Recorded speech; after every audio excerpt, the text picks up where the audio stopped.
back from our marathon of talking about how to write a book, get you started, moving you from it's in my head to on the page to eventually getting you to the published. So, as we always start the program, we want to thank the people who help make it possible. TogiNet, and who's been with me for over 7 years. Ben, my awesome producer, who hangs in with me. And certainly Rebecca Finkel of FPGD.com, amazing award-winning book cover designer and um, uh, uh, interior designer and swag creator, imagination.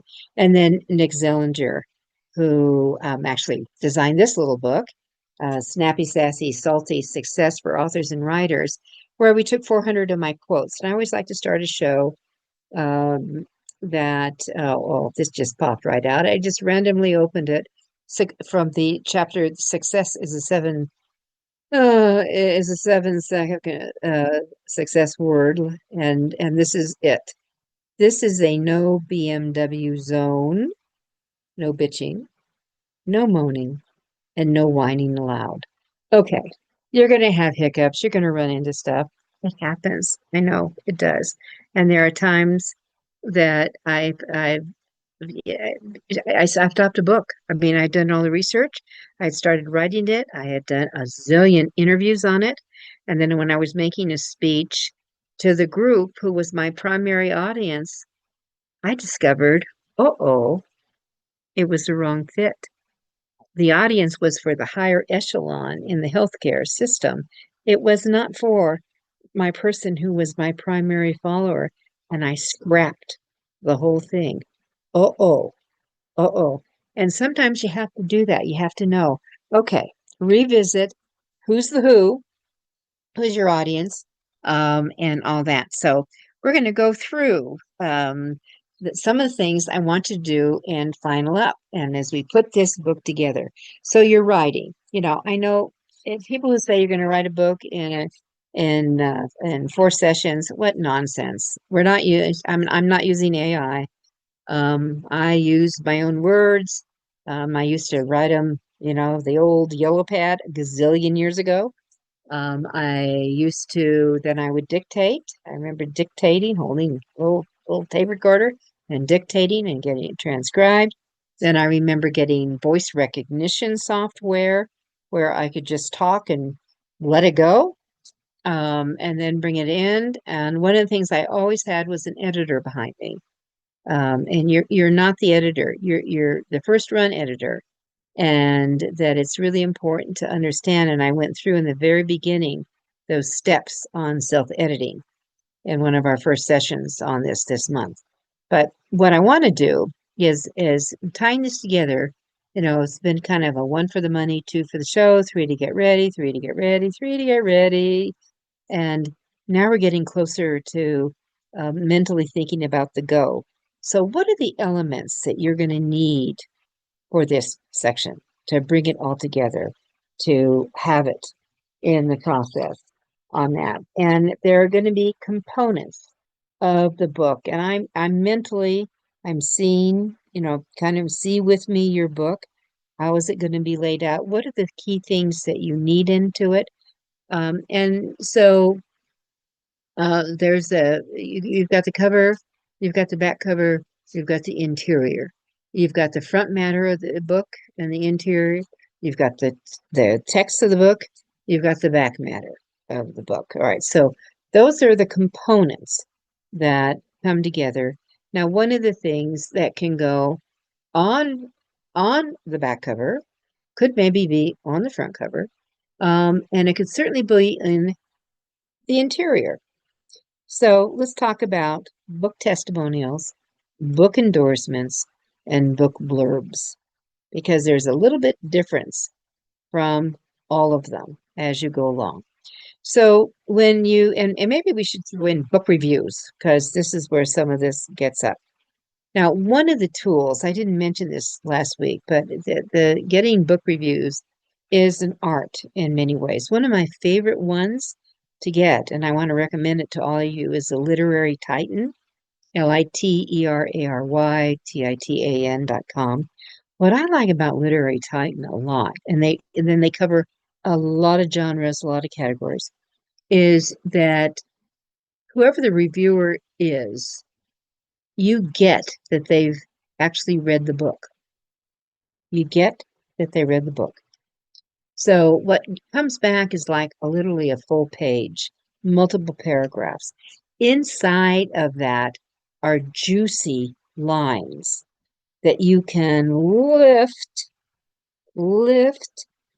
and put. And where do you want to put them? Now I'm going to come back. This is a marketing tip for, we didn't even get into the Amazon world, that you could do on your Amazon detail page. When you find a juicy line, that just hits it on the nail on the head, and maybe when you think, I wish I'd thought of that myself. Okay. So when you find those is when you are posting your book finally on Amazon, on the details, what they call the details page. I want you to go back in, and now we're going to manipulate. And I want you to take that juicy line from the review, and I want you to put it on top of your headline or the details page. I want you to put it on top. And I want you to literally put it in bold. And then you would put like whoever, where did it come from? And I was using the Literary Titan, so it'd be Literary Titan. And that's who gave you the review. That's kind of cool. Now, what I also like about Literary Titan is that if you get a 4 or a 5-star review, and here's what cool, this is not a free review.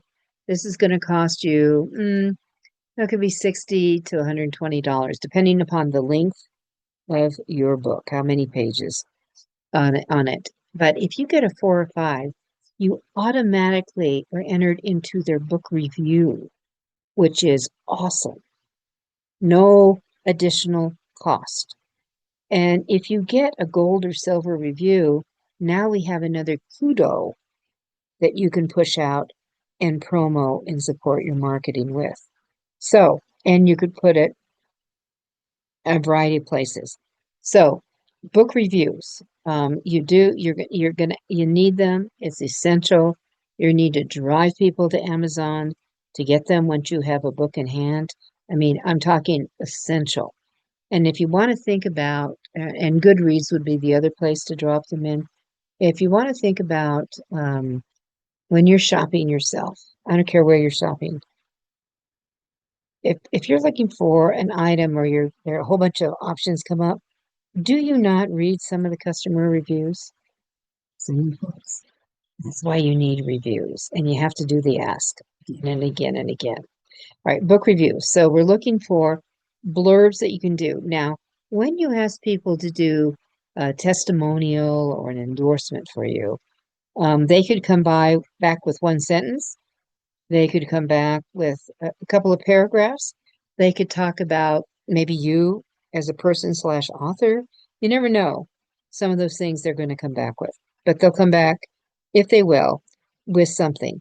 And when you're putting out and doing a request for an endorsement, you need to give them a testimonial. You need to do it with a time frame on it. The shorter, the better, meaning within a few weeks on it. But you need to also ask them and tell them why. Like, you're going to be published, you're launching. You need to ask them how would they like to get the book to you. Now, they may know you, they may know your work, they may have seen what was coming along.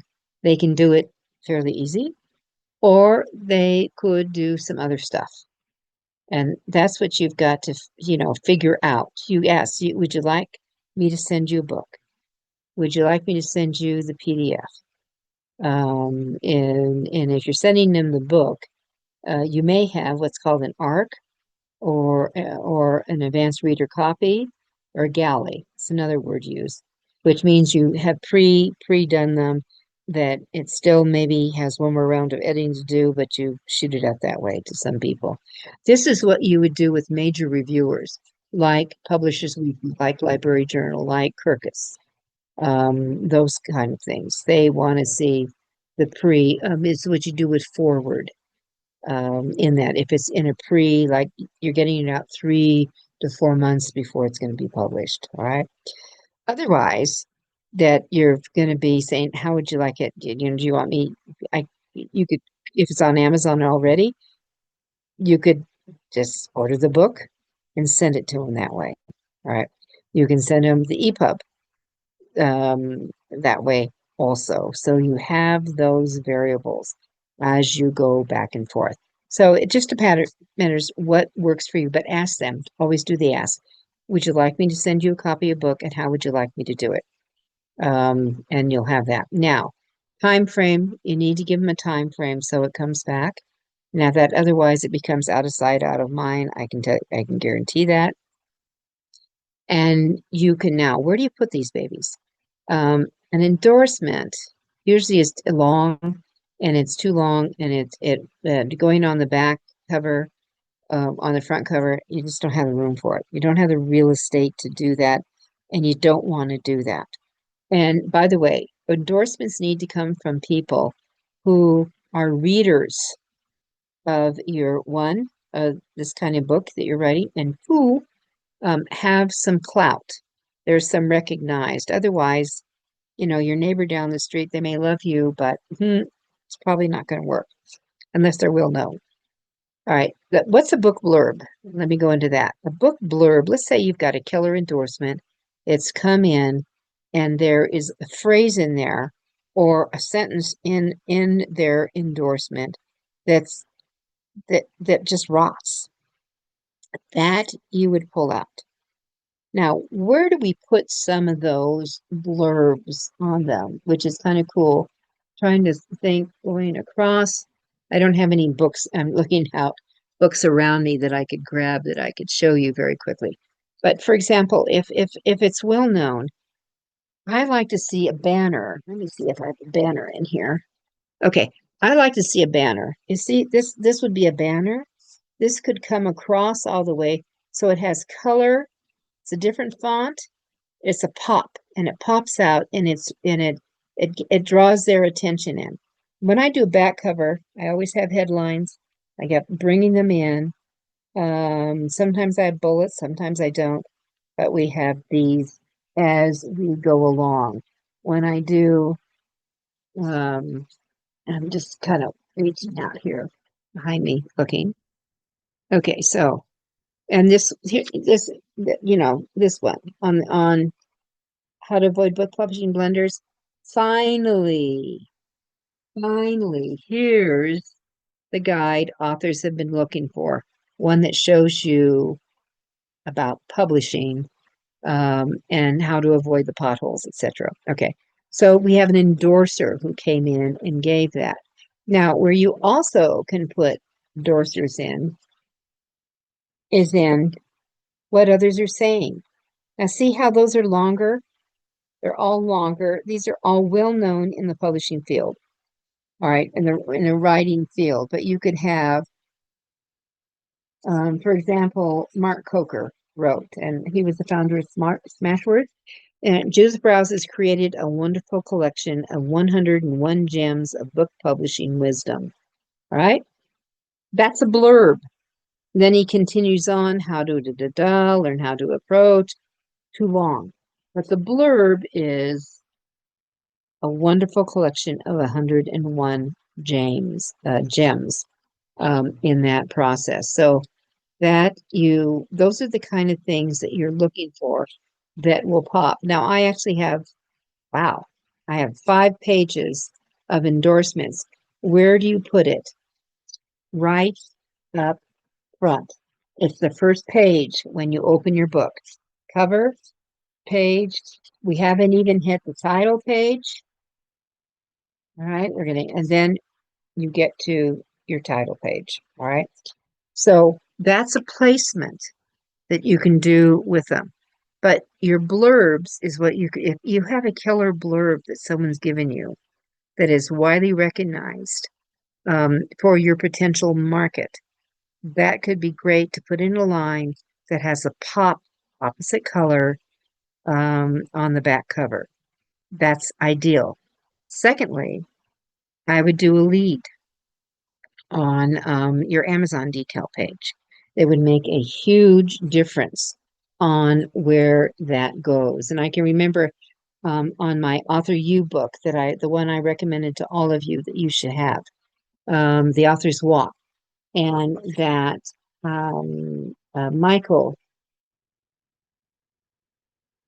that one of the authors who has 27 million, sold 27 million copies. And he gave me a review that we ended up adding it to the top of the page on Amazon on this. So if I was to show you what that looked like, I'm going to do a share again here. And we'll go into Amazon real quick. And we'll get into Amazon page. And let me get the Author's Walk.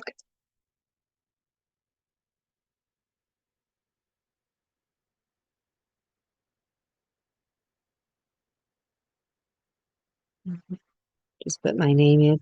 And also, do yourself a favor when you're doing a search, you're doing a book title, you want to go in and bring it up. Okay, so here's the Author's Walk. All right, we have this. All right, and just see right this at the very top where Michael Gear. So he gave an endorsement. But what he said in the Author's Walk, Judith Briles offers beginning and established writers with a roadmap to writing that next book. Filled with sage advice, this small volume hits above its weight. Contemplating writing your first book? Read the Author's Walk, mark it up, fill it with sticky notes, and keep it close beside your keyboard. Now, cool. But that's where, see, now it's above. And then we have, I'm just going to go ahead and show you. Number one in 17. When we first came out this book, it hit number one in 17 categories in 4 countries. That was a wowza. All right. So that's why I recommend this to all of you. Let me get out of here.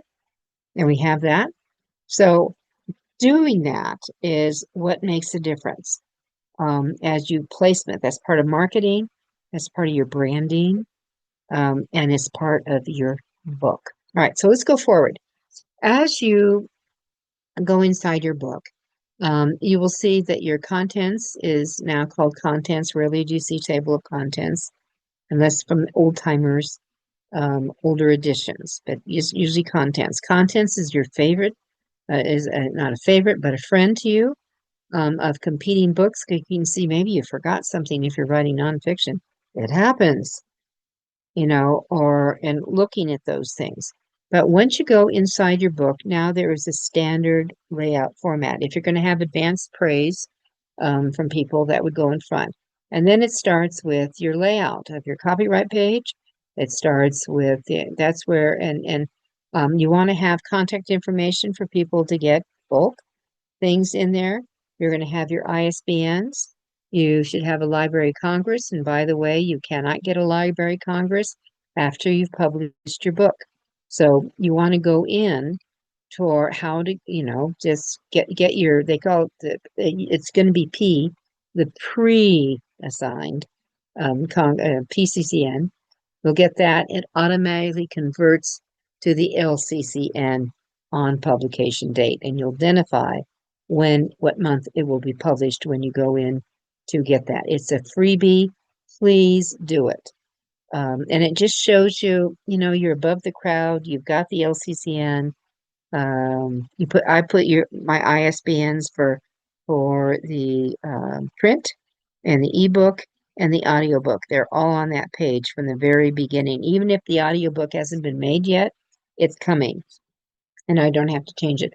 I also put categories, and I'm seeing more and more the publishers have gotten away from them. I think it's kind of lazy. That's why I like categories on the interior copyright page, as well as a few on the back cover of a book.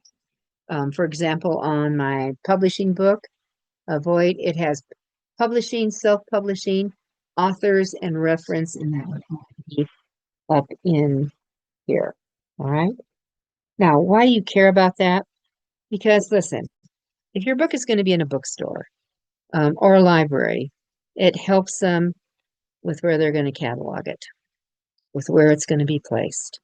Because, if you've ever been in a bookstore, they have piles of books on little wheels that they move around that they're repositioning all the time.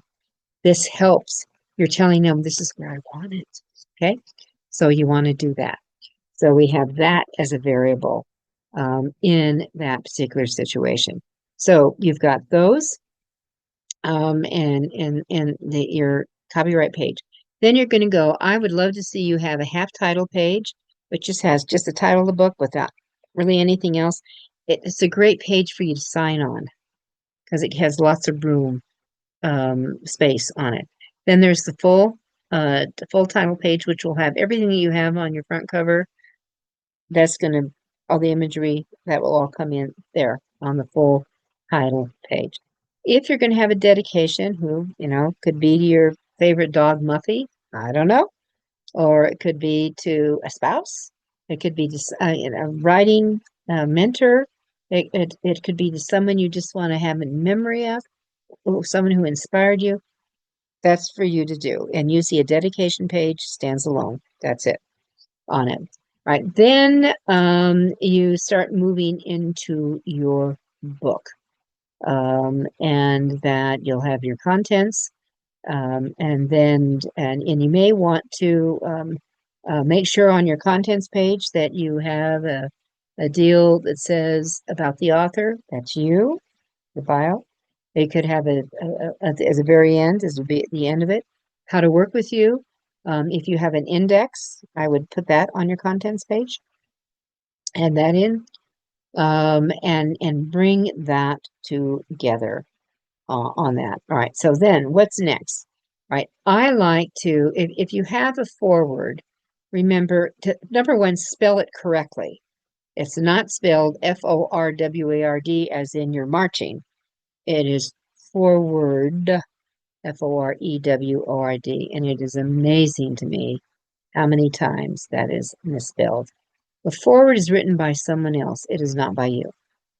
Okay, it's not by you, and it's usually someone who has clout, recognized in either the writing field, publishing field, your genre field, that kind of thing. All right, and it's not essential that you have one. Just saying, it's not essential. Very common for people to have introductions. I would skip the introduction because most people don't read that stuff. If it's really important to the element of your book, it goes into most likely the first chapter. Now, I've taken a lot of these introductions and I've done a split because I've turned it into what we called an author's note. Author note is a fairly new thing to come along, and the author's note comes into play where it's writing from me to you, my reader. It's kind of from the heart.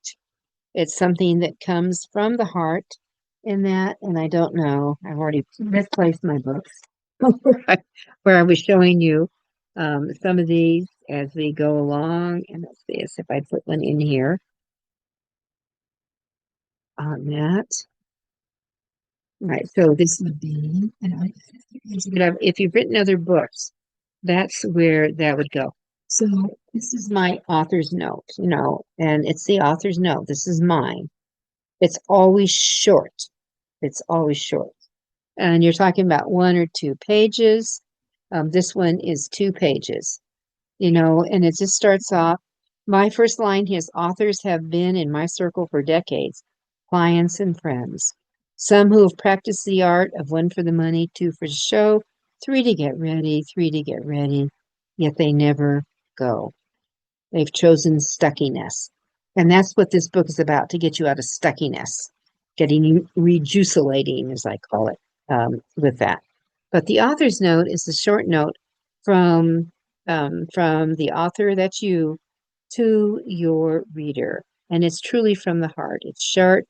This is, it could have part of your why that you're in here, why you put it together. and all that. But it's a shorty thing, and it really sets the stage. Okay, ready to go. And you go into then your first chapter in there. Right now, as you move along, then you write your book, right? Then you're going to come to the tail end on it. Now, for fiction, I love to see you have a tease of your next book, whatever it's going to be. And guess what? This is not concrete. This can come out. It can be a little bit different. You can have it vary. You know, it's in a book, my historical fiction series that I'm working on right now, as I speak, on the fourth book, and the chapter that we included that's in the book is like chapter 5. We didn't start with the first chapter. We just kind of whatever we had it was good enough. We let them know that there's another book coming because people, especially fiction authors, love to know another book is in the works and coming. They're not a one book pony. So we have that kind of tease. And then after that, now I have in some of my books sections in the very back part that I've started doing on it. And, you know, everyone can do something different. I have, like the back of my books, I have kind of like a PS. You see that? This is historical fiction. And then the PS has discussion questions for book clubs. It has an excerpt from the next book. It has bios about the authors. It has how to work with us, how to contact us, and it includes book descriptions of the series that each one of the books back in. So one of the things you want to do at the end of your book is if you can put in, for example, a recap. If you've got a series going on, we just give a picture of the book cover, and just a shorty recap so people know what it is, right? So as you do that, you kind of it's another little package that you bring together with that and that. So let's talk about discussion questions. Always a good idea on that. You know, there's a lot of book clubs out here that go on that people have that they're doing all the time. And they want to bring about where they do. And I know someone watched one of the formats in my historical fiction. He says, well, I just think I'm going to copy this format and look that. So it leads off to this is to book club leaders, you know, how to contact us, that we're available by Zoom. Or if we're in, like I'm based in Colorado, that there's a possibility I can just come in person and work with you. So what we have is did the Secret Hamlet. This was for this book, The Secret Hamlet, as is book 2 in the series, right? Did the Secret Hamlet pull you in? Did you want more? And then I asked, were you satisfied or dissatisfied with how we ended it? How do you picture the characters' lives going forward? If you were to identify the most important theme within The Secret Hamlet, what would it be? Next series of questions. Did you have a favorite part? What was it? Were you surprised with its reveal?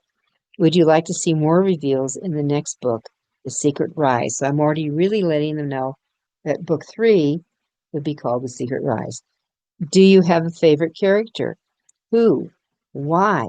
Is there anything you particularly liked or disliked about the character? I mean, I had people come up to me and saying, when are you going to kill Frederick? He was a bad guy. And I said, we'll just have to wait and see. Right. And then we go on, and I have it within the book 4 pages of questions, 4 pages that people can go through on it. So we're not dissecting the whole book and taking apart what motivated me to write this sentence. I mean, you could always certainly ask these questions. We were more interested in working with a theme and taking with them and rolling through it on it. So it was really, it was more about the book, the reader's involvement in the book, the reader's involvement in the characters in this book. And we kept going back, did this surprise you? Did you want, you know, we have a spirit figure within here. And there's conflict, there's confusion, there's all kinds of things going on, but we set those up in the questions so that any book club could take them and run and go forward with it, that you didn't have to reinvent the wheel and go on it. So make it easy. And many fiction books today, you will see, if they're like the bigger ones, certainly the series, historical fiction, women's fiction, are really good ones designed. And they will come with discussion questions, both usually within the book as well as on the author's website. And I know that I have a website specifically for just my books, judithbrilesbooks.com. And hey, go join it, everybody. And you'll get a little free mini cookbook when you do the circle. Join my circle. I send things out every once in a while. I do freebies, gifts, and I just communicate directly to you to say, this is what's going on, or what we're working on. Here's what's happening. And yes, we did finally take Frederick down in book 3. And you'll be surprised how we did it. So you want to do that kind of thing on that. But I do want to make sure that you don't ignore the power of a book club. And I don't care if it's fiction or nonfiction, they're out there. There are nonfiction book clubs that go through a variety of things for you to go through. So we have that in the process, which I think is kind of cool. Now, the editing tips, I want to go through those one more time. And there's 9 key ones to go through. And then I want to talk about, acknowledgments also. Where do you put them? Some you see them in the front matter. Some you see them in the back matter. I'm going to tell you, I would put them in the back matter and sometimes I call it ingratitude, put them in the back there. So let me just talk. This is your village. These are the people that put it together for you. How do you write it? I have like a handout I do when I speak on this. How do you write acknowledgments? And I believe it's up on my resource page on my the bookshepherd.com website. But one of the last things on the book publishing to-do list is this is it. Who helped put this baby together? It's the thank yous to the team who assisted you in creating it. And let me just give you some ideas. It could be family members, could be friends, could be editors, researchers, or people who assisted you in bringing it about. In that, it could be your beta readers, for example. It could be your book designer, your graphic designers, cover designers. It could be photographers. It could be anyone who has mentored you. It could be all the readers out there, writing coaches. It could be your publisher. Who else? It could be your dog. Could be the FedEx guy who always showed up at time. It could be your postman. But the bottom line, it takes a village to create a book. Promise me. I promise you.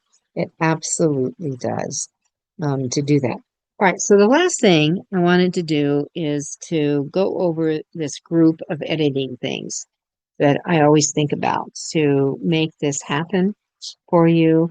And it's really important to separate yourself from your writing and editing. Those are 2 different, distinct tasks on it. And if you get caught up, and if you're a perfectionist, this is where you're going to get caught. This is where you're going to get stuck, because you're going to keep wanting to retweak, redo it over and over and over and over again until you go to the next phase. And it's not your friend. This is the foe. The perfectionism DNA is your foe. Yes, do you want a good book? Yes. Do you want it really readable? Absolutely. Do you want it to be without errors? Sure. But we got to get the book written before you can come back and address all of that. So the first step is to get some distance. Get some distance. Sometimes, when you're really writing, you're really working, you need to take a break. And it could be going for a walk. It could be a phone call catch up. It could be watching a movie. Whether you do it in your front room, whether you go to a movie. I mean, I remember watching, I can't remember what the line was, but it was like, oh, the aha dropped in. I was watching, Brad Pitt was in this movie. It was in the theater. And I always have sticky notes in my, sometimes I hear lines and stuff that, ooh, slick.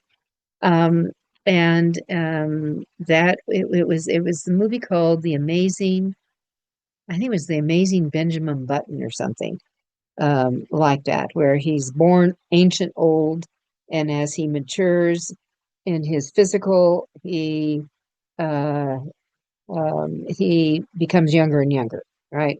It's kind of a reverse. But there was a line in there that was so juicy, I wrote it down because whether to inspire me later or something, but sometimes you just need to take a break.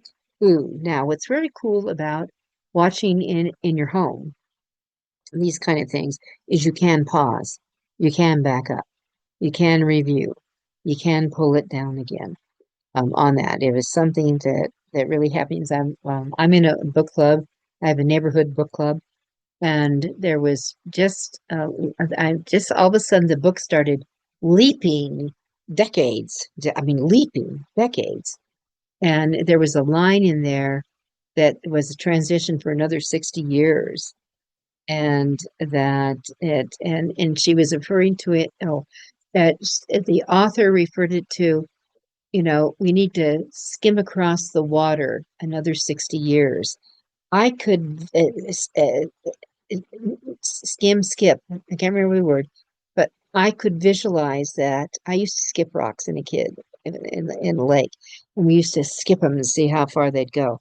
And that skipping across the water of time, 60 years, I thought, ooh, I loved it. I loved it on that. So what you want to do, I'm just saying, you got to step away, do something else, let something else flow in, come in, be with you. Sometimes I go cook. I'll play with recipes because I write cookbooks.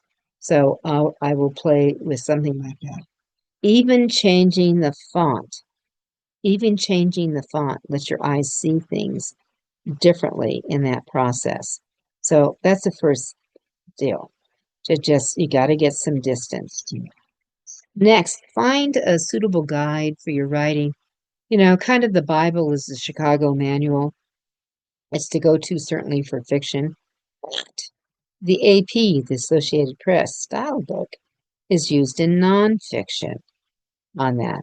And last week I mentioned the Ackerman and the Puglisi books on the thesauruses. They're truly the writer's treasure chest to move it along and get you there. All right, so change the font. I mean, how many fonts should you have? Not a lot. I mean, I would do a major font. I never write less than a 12-word doc. I use Tahoma because it's easy on my eyes. Georgia works well.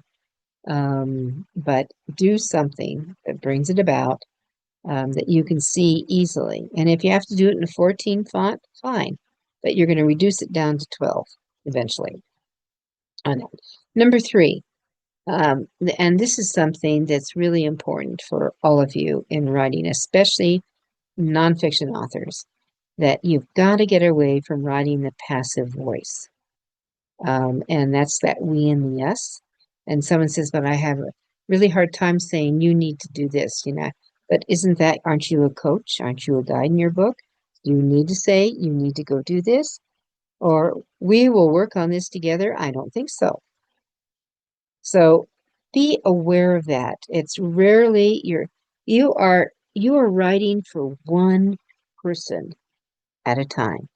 Who that you is, who you name that you for that. That's who you're writing for. So when you're talking with them through your words as you write them, it's to the you. So keep it, the more you keep it in that more active voice versus the passive of the we and the us, you will connect with people because then they're feeling, oh, she's talking to me. He gets me. He understands that. So, and there is a difference here. Active will keep your prose stronger and engaging to the reader. So the subject of your sentence is performing the verb's action. That would be the you. When you do this, blah, blah, blah, and it's more directive and direct. Next, you want to do is you got to dump all the filler words.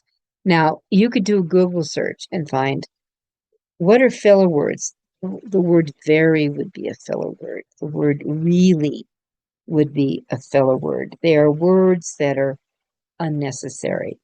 Now, if you will do one of your march throughs as reading out loud, when you finish a chapter, when you're all done, you think it's perfect, why don't you read it out loud? And I think you're going to be surprised with what you hear. So reading it out loud, it catches mistakes. It catches a lot of those things. Should probably be, for some people say, well, that's my last thing I do for editing. Might be as you're moving along, read it out loud. And if we're at chapter and just say, okay, did you bring it together? Am I using the active voice? Have I been repetitious with a lot of the same words?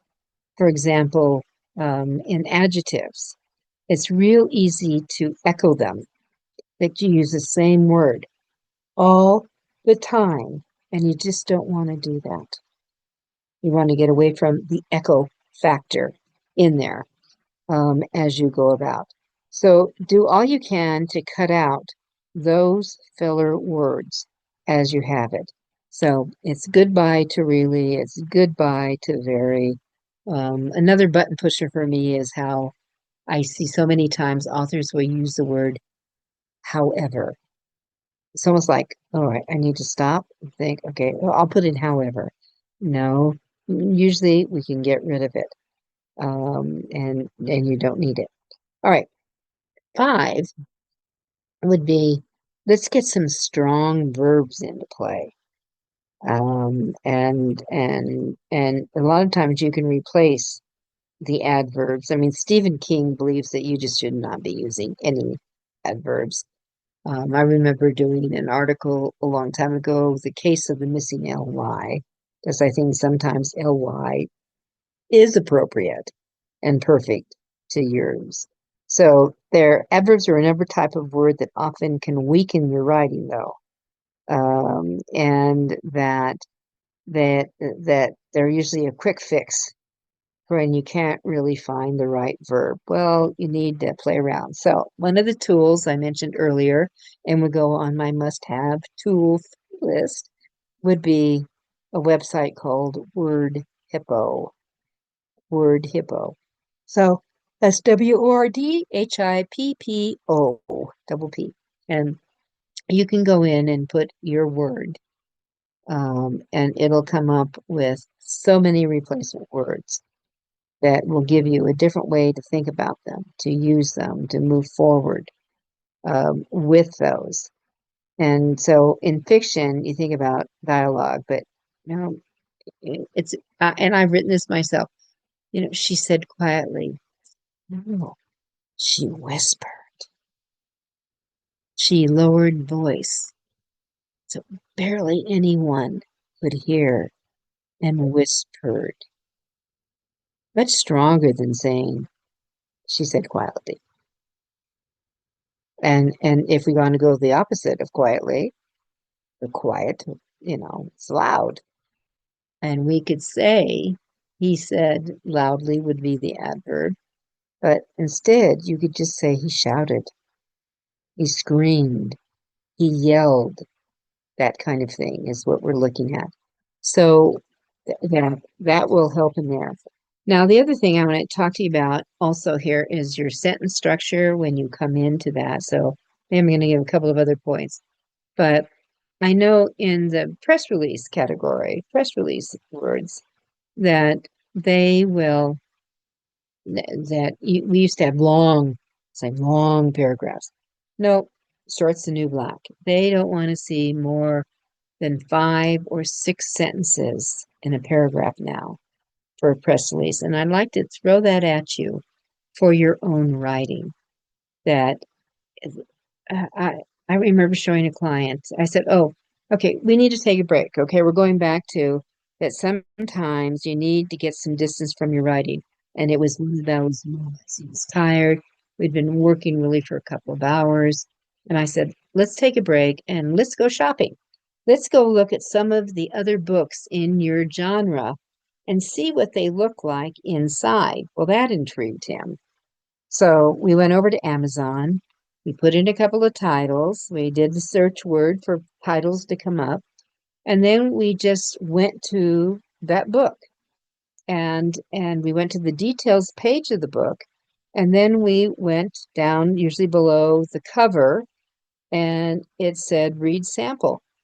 Perfect. That's what we wanted. And we went into the read perfect. Now we could see what the book looked like inside. And it was ugly. Many of the pages were one entire paragraph. Do you have any idea how hard that is on eyeballs? Do you know how unengaging that is to bring people in? You need those eyeball breaks to help out doing that. And that really was reinforced when I was a columnist. I wrote for the business journals. And I learned to love a one sentence paragraph. Punchy, to the point, stands alone. I learned to love a one word sentence, even punchier, and definitely to the point. That I think sometimes we get, maybe this goes back to our days when we were writing essays in school. We had to do a report. It had to be 6 pages. We think, oh my God, how can I write 6 pages? And doing that and moving it around. And what we ended up doing is had a lot of filler words, nonsense stuff, stuff you just didn't need, stuff that didn't move the sentence along, the paragraph along, we're fillering. So we're unfiller stuff and get it. And when you start cutting off, a lot of times when I would see and working with this client, because he came from more of an academic background and he wrote long paragraphs. And the thing is cutting, and shortening them so they were more reader. And then sometimes adding in bullets to separate them. Or I know sometimes fiction, going through lines, maybe maybe the characters got all these questions going through their head. So if they're going through their head, I'm thinking them. So I want to put them in italics so they're thinking. But why not separate those 4 questions from that deal and just put them one line, one line, one line, one line. I've given the eyes a little break from going through text, little drop down coming in the play that makes a huge difference. And that's what you want to look for. That's where you want it to come into play. It makes a huge difference in all of this as we have that, a huge difference. And your reader will thank you. I promise you they will as they go along. So think punchy, think one-liners, think very short paragraphs as you bring it about. as you develop and work this out in it. And the other thing I do, which normally is not in the editing tip, is I create call outs and I do wraparounds. If I think there's something that's so poignant, so punchy, so, oh my God. So I don't want you to leave this chapter without, let's chew on this one more time. I will make it a call out. And I do an instruction to when I'm working on it with a client, to the designer who's going to be designing the book. And I'll give them just a couple little codes that we use. And that just says to them, hey, treat this differently. We're duplicating a line that's in the body of the text, but I want this to be treated differently so it has a pop, a pizzazz to it. So that's what you want to do. You want to vary your structure size of it, your chapter size. Keep these chapters shorter, please. Please keep the chapter shorter. Again, your reader's going to thank you, and you have much easier to turn this into a page turner. Okay, one more chapter. I have one book right now that I'm reading in my book club, and some of these chapters are 40 pages. I hate it. There's point of view. Each one of those switches to those point of view, that could have been a new chapter. It would have been so easy if a different editor, thinking editor, reader-friendly editor was in play to put it together and make it fix. So that's what I am looking for in this as we bring it together and we make it work, okay? So we have these. All right, so a couple of other things. Pay attention to your point of view. All right, so in the beginning, you got to be in the beginning of this. If you're doing fiction and you're going to be switching voices back and forth, is it past or present tense? Pick one, stay with. A lot of times the past, unless you have open face-to-face dialogue, that's present. But a lot of times when you're doing the descriptive and coming it in, that past tense is going to work much better for you. So, but I want you to be intentional here. If you're not, it confuses your reader. All right. Always read it one more time. This is the out loud. I want you to come back and do that. And then ask someone else to give it a proofread for you. You're not the proofreader. You're not the punctuation. You're not that. You've got to get it to someone else. All right. And with that, I'm going to say, there's a book in you. Let's get it out. That's exciting. I'm Judith Briles, the Book Shepherd. I look forward to seeing what you do, and email me when you have your book.